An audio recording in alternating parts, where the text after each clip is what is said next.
welcome to this episode of Not Just Ghost Stories. I'm your host, Josh, joined by Jackie and Laura.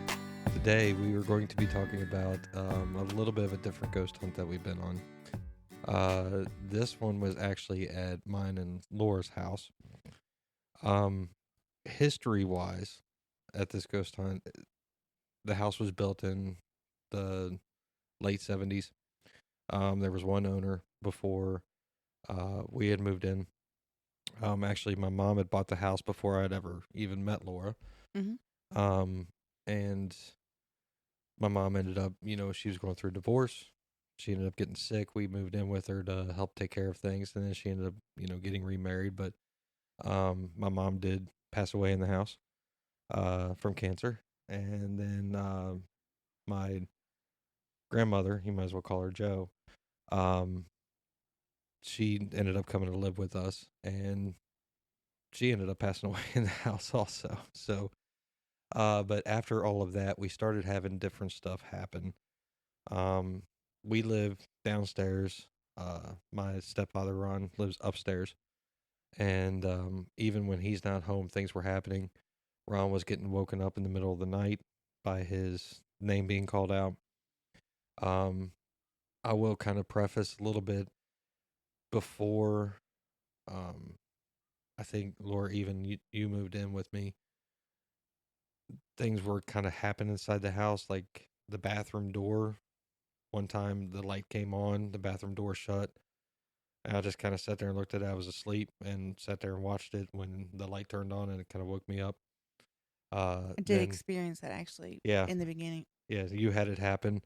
That was before So we remodeled down there, though. So I will say that hasn't happened again since we remodeled changed everything. things down there. But Yeah. But things were starting to get to the point where we couldn't figure it out. Laura and I, Laura being the psychic that she is, when it's close to home, the way I've always felt about it, when it's inside your own home, it's really, really hard to figure out, I it, think. I mean, I think you have all these pretenses of what you think your life is, and you just can't get out of that box. Yeah. And then so that's why, we talked to Jackie about it and said, is there any time that you can come over and help us with this? And I said, another ghost hunt? No. I probably went home with him that day. So we did end up doing it. It was the three of us, and then two of our three kids, Jasper and Eli, were with us, doing it also. Jackie, I'm going to kind of throw it at you a little bit. What was your first feelings as you were kind of walking through, just kind of feeling things? Most of it, the activity has been upstairs. We've had some activity downstairs. We did do ghost hunts some downstairs too.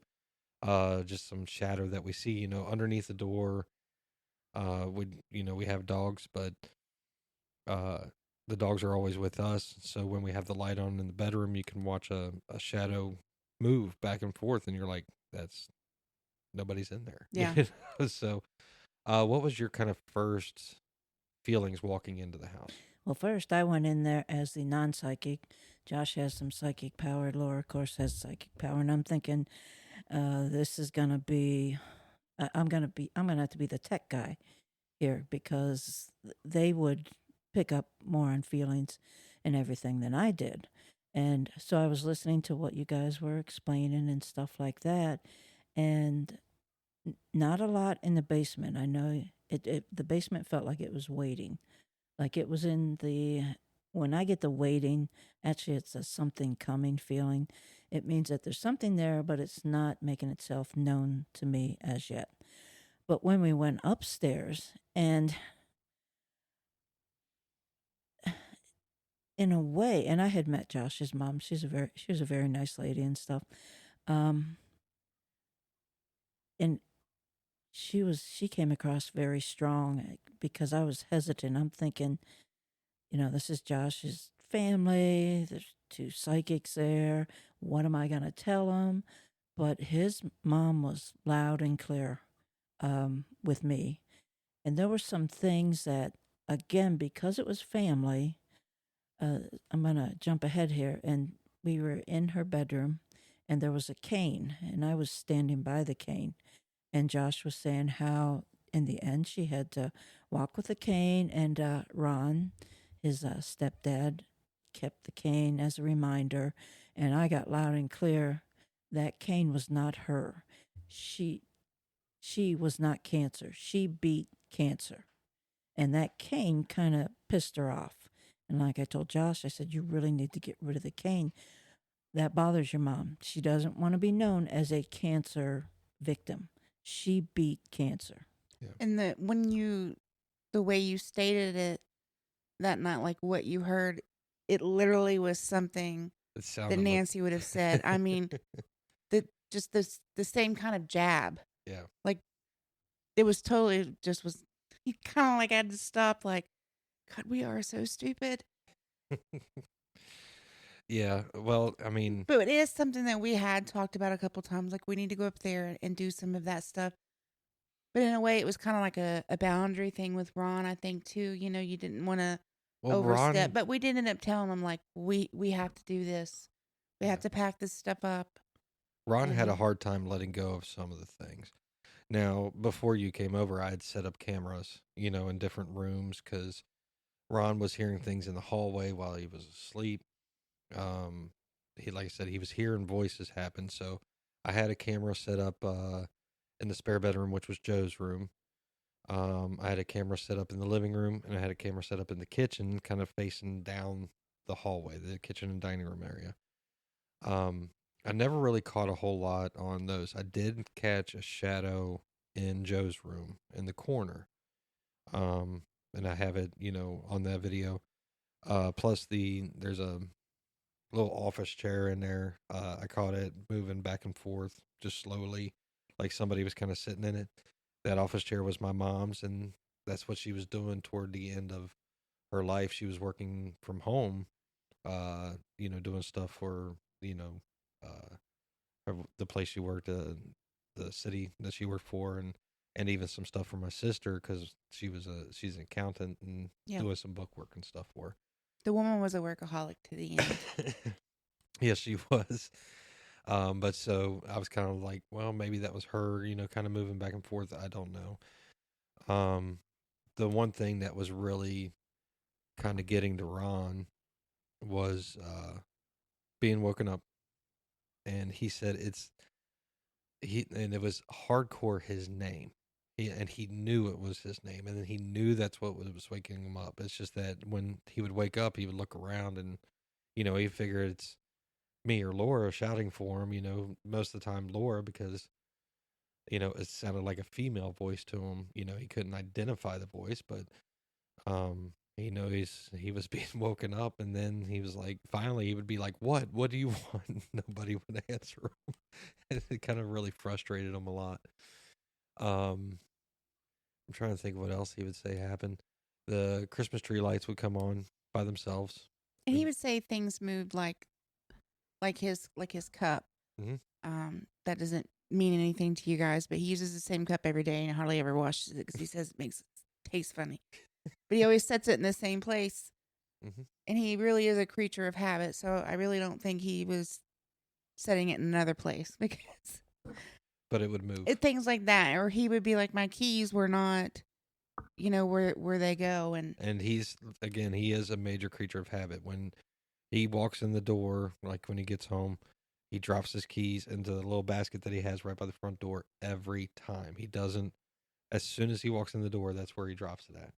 And my biggest thing was when I would be home by myself, you would hear like stuff upstairs, but it wouldn't be like, of course it was built in the 70s, so there's some creaking. This was like you would hear like the kitchen chair at the upstairs kitchen has what kind of flooring is that? It's like stone. So when a kitchen chair comes across it, it's really loud It's a to the tile point floor. I would go up there Mhm. and walk all the way down the hallway and just be like, hi, Yeah. just go on about it.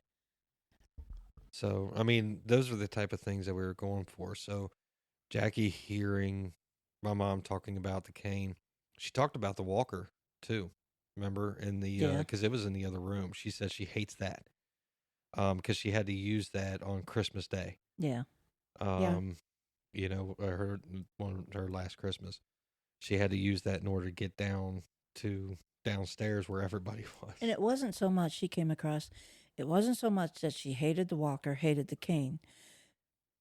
She was a little bit perturbed that her family was still thinking of her as a cancer victim. Mm-hmm. And she was beyond that. She beat cancer. And I know that most people think, well, it killed her. She didn't beat it. But she was firmly believed she beat it. And she did not want them remembering her like that. Yeah. Well, and she did. I mean, she fought hard all the way to the end. So I could definitely see her, saying that. So overall, um, we got some remnants of Joe too, right? Yes, that was interesting too, because she was an older lady. She was from the generation kind of like my grandmother. You still, there was respect.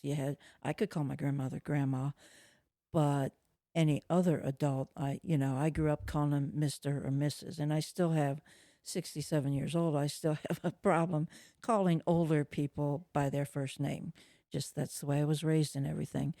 And Joe was not set in her ways, but as older people, this is the way things were done. She had plans when she died, what was going to go where, and you guys weren't following those plans. And that was, I think, what was frustrating her and making her call out to you and things. Yeah, and some of that was Ron was still trying to get things kind of set. Like people, like she wanted like certain pictures to go to certain people, and she was very set like that. Certain things to go to certain people. And then when Ron would call him and be like, well, I'll come and pick it up, or and then they never have. And Ron's like, I don't know what to do. Like he's called him multiple times on this thing, so it kind of frustrated him, So and I it's like could see it. we'll mail it to you. Yeah, I could see it frustrating Joe also. Um, Even to the point I ended up setting up, an office upstairs in that room, and I couldn't stay in that room, because it's still kind of that way. There's still some of her knickknacks and stuff that are sitting there that are waiting, Yeah. I don't really feel her a whole lot anymore, since all of this, since we got some of the important ones kind of sent Yeah. off. And also, I think, never thought about this, but we assume when you're dead, you know everything. And I think Joe was learning how to be a dead person. Yes. She was, yeah. So she couldn't understand why they were taking so long, because I think time may pass differently. I don't know. She couldn't understand why they were taking so long. She thought maybe they had just blown her off or things like that. Couldn't understand why nobody was responding to her when she's trying to get across to it and stuff, because she wasn't sure how to communicate with us, and as we aren't sure how to communicate with ghosts. Yeah. Yeah, and in life, she was super sweet. She stayed with us, and at the end, I was having to do her bathing and everything. And thank you. I'm so sorry. That was more Joe than what are you doing? It was more thank you. Thank you. Just a sweet little lady. Well, and she came across to me because I was a stranger to her. And remember, that's why I asked you, what is her name? Because there's no way I was going to call her Joe or Grandma. So I usually called her Ma'am, or if I could remember. I don't Edna. remember her last name. Yeah. Edna Zalman was the last Yeah. name. But, yeah, she was, just one of those people, devout Catholic, devout everything. She was, she would work at the old person's home as like a volunteer, so she could help the old people. That's what she would say. Even though she was, yeah. Yeah, I think at that time she was probably around 88. Yeah.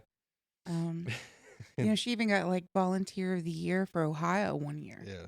So she was just one of those people. So you're dead on with that. But I also want to cover too, like the multi-layer thing. So you felt stuff outside too at the house. Outside, you want to bring that up now, or you want to finish the inside? Because outside's Well, totally let's different. finish. Okay, Let's finish okay. the inside real quick. I get so excited. I know, sometimes. because the outside, we'll get into that. Just give us 30 seconds here. So as far as inside, it was mostly people that we knew. Nothing outside the ordinary. Um, Laura and I have made more concerted efforts to listen harder and try to do some stuff. We've had some stuff happen just recently, but I think I've already figured all of that one out. Pillows being thrown, like, for some reason. For me, it's a lot better because when you are going out and ghost hunting places, my biggest fear was that, one of us had brought something with us and Attachment. we just couldn't get a hold on it. Not with Joe and your mom there. No. I swear. But I mean, that was my thing going in was like, I need somebody to come and make sure that I'm not possessed.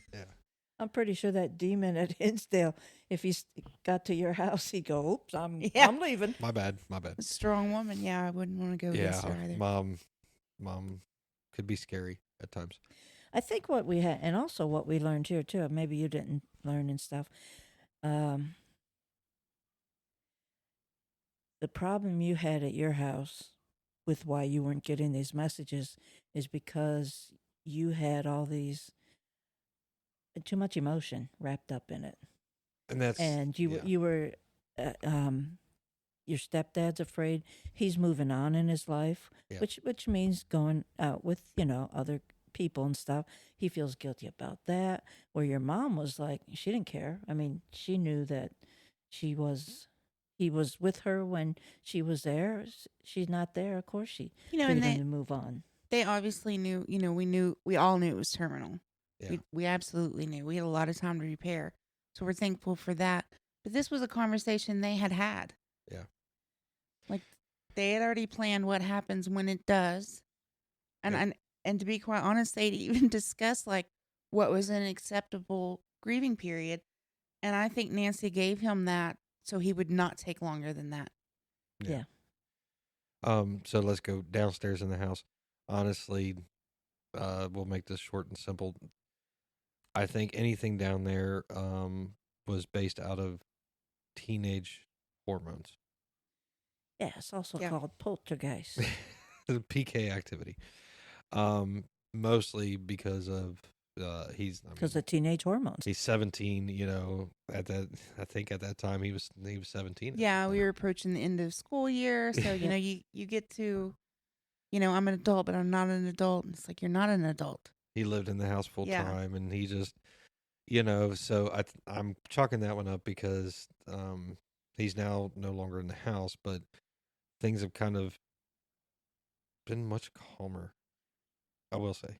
So down there, so we decided to do outside, and one of the reasons why we decided to do outside is if you've ever listened to us when we had just the audio podcast,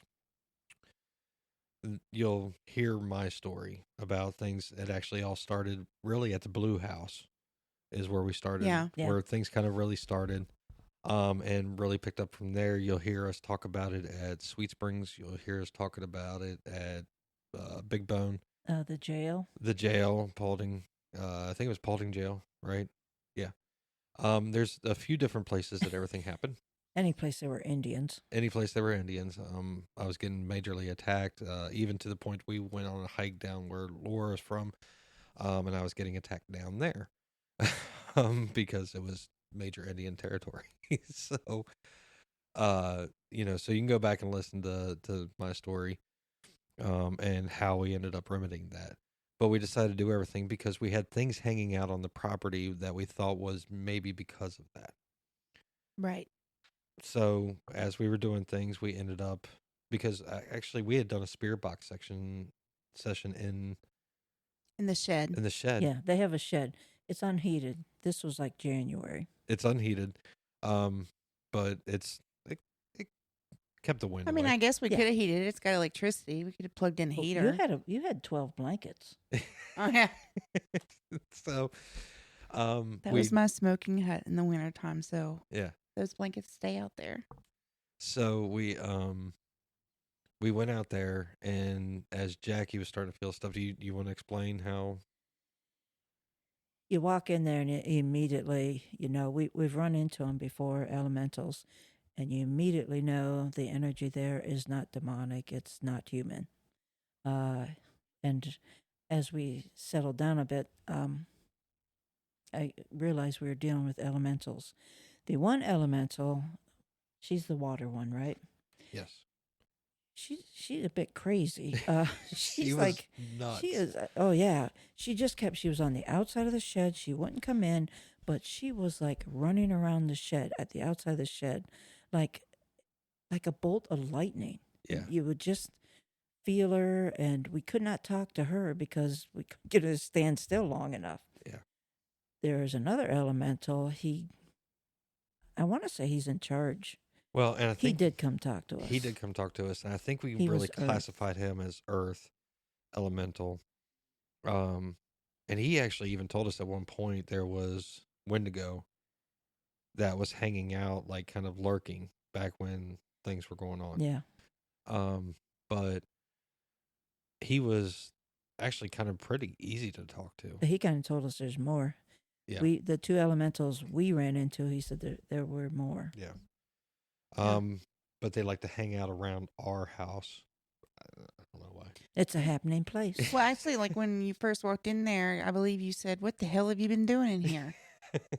And I said, "This is where I meditate I wouldn't say what the hell you've been doing. and where here. I, attempt to project and, just sit with, in my own mind and try to think of things."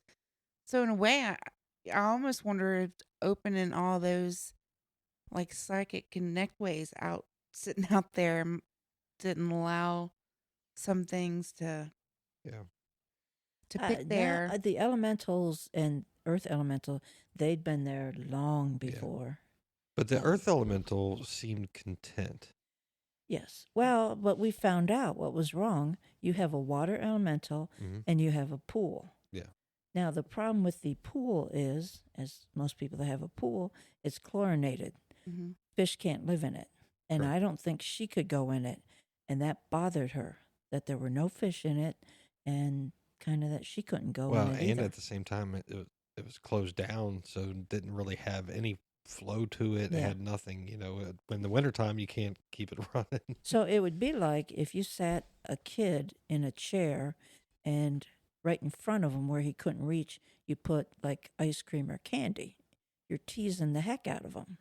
And basically, without knowing it, you were teasing the water elemental. Yeah. And as far as there being, the elementals there for a long time, I will say, okay, we've done a lot of work at our house, like inside, outside. We've excavated all of it. Mm-hmm.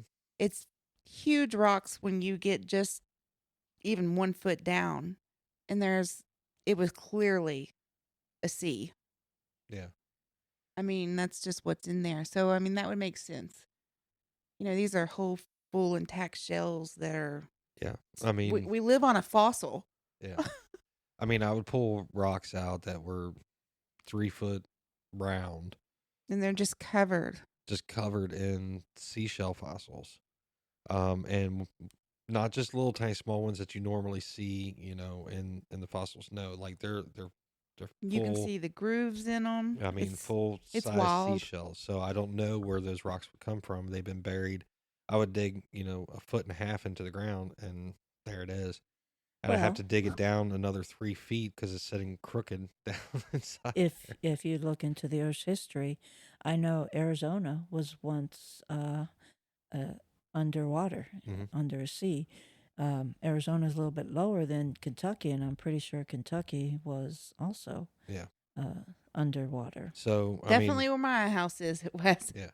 There, So- somebody hauled in a lot of seashells at one time. so with there being a water elemental, and if they've been there for that long, it might have been going crazy because, yeah, there's a little creek that runs down the hill, down there. But I think it felt like it wanted to be close to the earth elemental that was hanging out on our property. And It still is. also, as a water elemental, the water is her thing. Mhm. And you presented her an entire pool that the fish would die in. Jackie keeps making it sound like we abuse her. They Since did. then, we have rectified that Yeah. by excavating a bit more. And They had to put it in a pond for her. yeah, I put in it's a waterfall. It's got a water feature, and and I feel like since I've gotten that, I mean, I worked hard on that too, We'll like post trying a to get picture it of quick. it and let you see. Just it is pretty good. But things have kind of calmed down with that alone outside. Don't feel like in a rush all the time. Remember how I said like it's not that I don't want to be here because of it being my home, but I don't really want to be here. I would sit outside a lot. Yeah. And Well, I her don't know energy- exactly which part has rectified that, but Her energy was not chaotic because, as we learned, having dealt with the agents of chaos, we can now discern chaotic energy. It wasn't chaotic, but it was almost Crazy. insane. Yeah. I mean, it was a crazy. which I mean, I guess if Whirlwind. she's being deprived of, her juju, I mean, it was a whirlwind of Yep. energy. Just it almost like it just kept running circles around the shed, the property, the house, everything. So, which was kind of I don't know if you remember or if you guys caught when we were talking to the elemental. He had a comment, and I can't remember the exact comment, but basically what I interpreted as there's aliens there too. I did not catch that. It was real subtle, and I had to stop and think about it when he said it, and I'm like, did he just? And I think you should think Think about he that did. noise we hear all the time. And I'm like, did you hear that? There's a tree at that tree that's at the back. It's pretty much at the end for us. Large sycamore. Yeah, and obviously, we have groundhogs, we have raccoon. It could be anything, but I swear it's like 3 nights a week. It's like, Something's rattling everything. yeah, up like there. a twiggle, snap, and I don't know if they're still there. When you talk to an elemental, their lifespan is way longer than ours. So I did catch the alien reference. Whether they came, they left, whether they still come, whether they're still there, I don't know. But Well, I want them to come introduce themselves. I'm okay with that. maybe we can or build really, them a feature. really, because from what I hear, they like to probe things. Yeah, but some of that's off the movies too. So I I got want to to. meet an Are you- do alien. you I'd wanna take- probably you Well, wanna if take they that come, risk? if they come to me and say we need to probe something, I'll be like, "Here's my wife." to meet an alien. I mean, I already do experiments for arthritis. So what's another one? Nah, I'm pretty sure it's like, well, no probing. Sorry. I mean, overall, the ghost hunt I think was a productive ghost hunt. hmm You guys seem satisfied with it. Yeah. At least made us comfortable and convinced that we hadn't carried home something Well, super negative. I mean, since then we have purged all of Mom's clothes. Cleaned the whole entire house. We saged it all. Just to kind of make it more comfortable. I mean, we took Vince off the wall. We walked down the walls. We Mhm. walked down the baseboards. We Uh, cleaned the china by hand. I did Every not- single piece of it. Yeah. Everything in that house has been cleaned. Everything. I did not throw away the walker, the cane. They're in the shed because I never know if somebody in the family is going to need one day or something. I'd rather just. You probably could have kept them as long as you stopped thinking that Yeah. I'm keeping that because it's mom's. No, they're yeah, in and the we shed and unpersonalized it, like the little basket thing she had hanging on it. got It's rid of it. basically just the medical apparatus, and it's in the loft in the shed. Yeah. Because they are expensive. Yeah. So, even on Joe's, we've gotten a hold of some of the family members. We did send out some of the stuff to Mhm. them.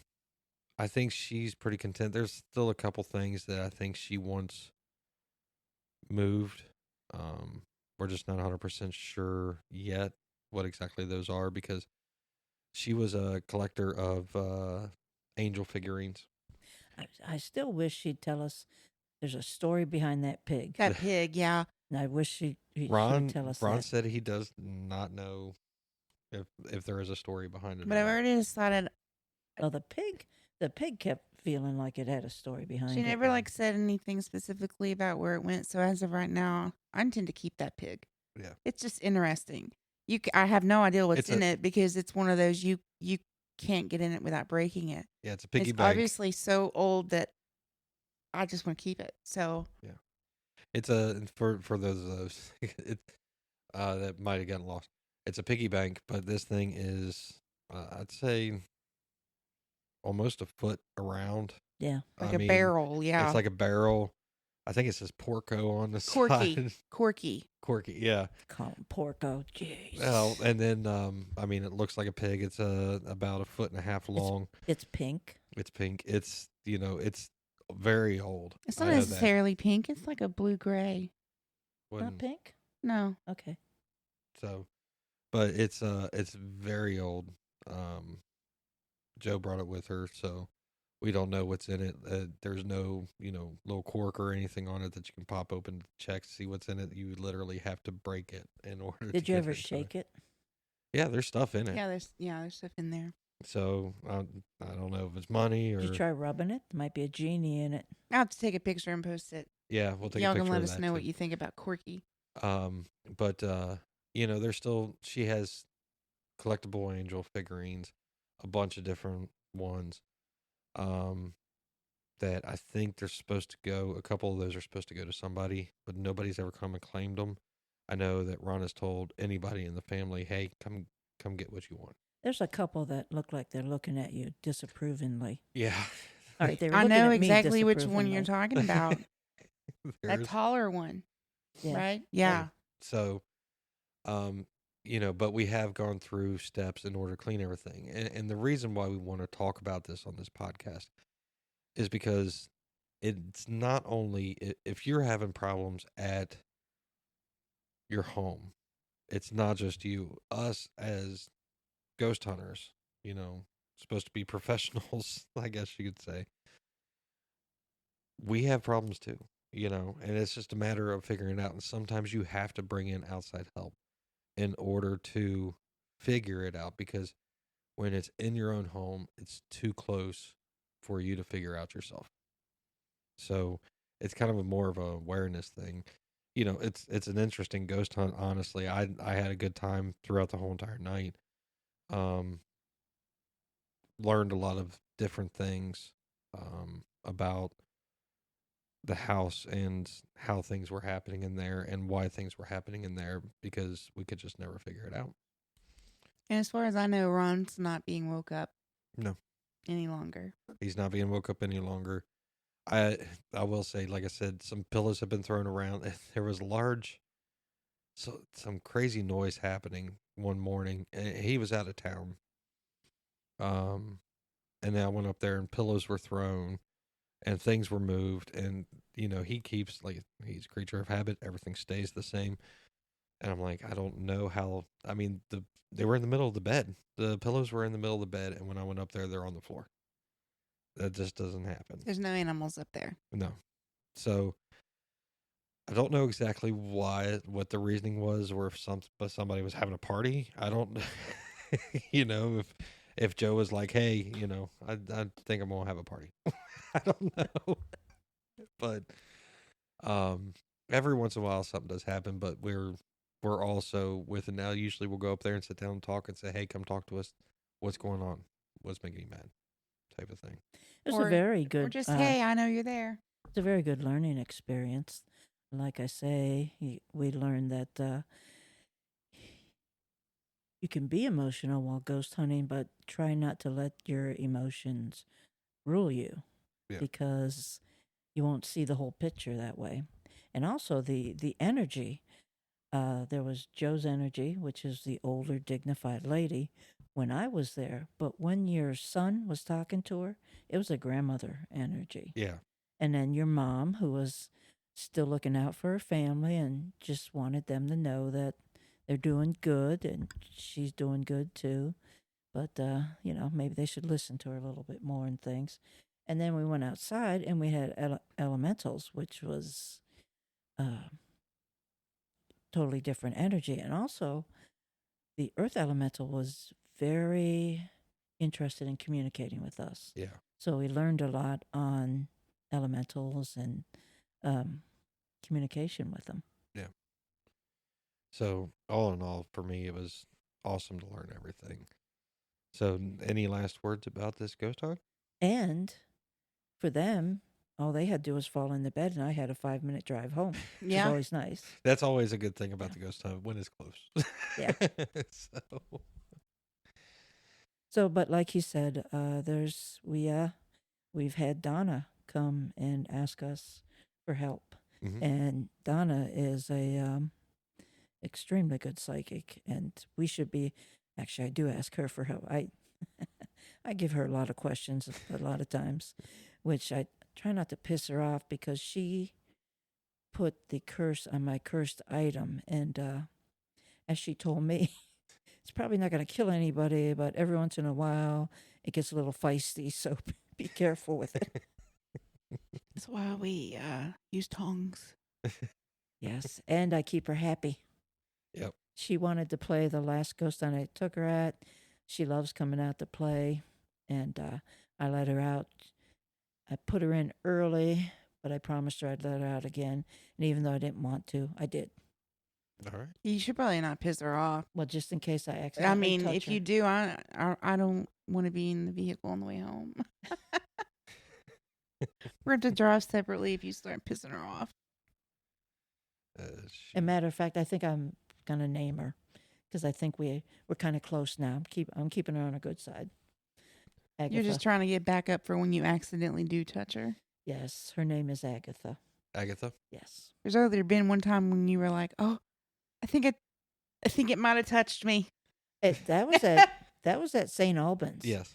I'm pretty sure I just a gentle touch, and I did. I went, oh crap! I'm waiting for the lightning to hit, but she'd been out to play all night. Evening. Yeah. So. She was probably the and mildest then I went thing right there. from her. I went over and I touched the blessed item, thinking hopefully that'll help or something. Counterbalance. So, yeah. So anyway, I'm just going to keep on her good side. When she wants to play, I let her play. Given her name. Her name is Agatha, and I just I'm sorry, but if she's on a ghost hunt and you're on a ghost hunt and you happen to touch her and she kills you, hey, I'm not gonna step in. You do always warn everybody. I do. All right. Well, any last words about our house, the ghost hunt? Nope. It was a really, really good ghost hunt. And Josh wanted to keep the camera, so he had to go through the camera footage. I didn't have to. Well, I kept that one because that was the one we were having problems with. Yeah. So, but any last words, Laura? I'm glad we did it. Made me feel more comfortable with it. Even when it happens now, it's not something I drug. It's somebody I know. Yeah. We may be ghost hunters, but this stuff still scares us. At times, it does. Well, because when we go on a ghost hunt and you're putting yourself in that situation, you have your walls up. You're prepared for it. Well, at home, you sleep. You let your guard down. I mean, that's home. Mm-hmm. Just talk to any husband and he'll tell you the same thing. I don't piss my wife off. I sleep with her. Well, until then, our next podcast, we just want to remind you, go to Facebook, and we're going to try to post whatever evidence we can find about this one and other ones. Plus, Jackie has actually posted a picture from one of our ghost hunts at Fairfield. Yes. Would like to get everybody's opinion on it. You can also contact us on our website at notjustghoststories.com. So please, at any time, talk to us and ask us any kind of questions. If you guys are having issues, please contact us and we will try to help you out as much as we can. Contact us or somebody. Don't ever be afraid to not contact somebody in the paranormal. They're not as crazy as you think. Yeah. I mean, we're again, we're working with Donna, who is a psychic that's having stuff happen in her house. And we'll tell you guys about that at some point once everything's done. But she's a great psychic having issues, and she's calling us because she needs that outside help. So please, at any time, you can call and contact us, and we'll help you. So until then, this has been Not Just Ghost Stories. I've been your host, Josh. Laura. And Jackie. Until next time, you can contact us on our website at notjustghoststories.com or check us out on Facebook at Not Just Ghost Stories. Thanks.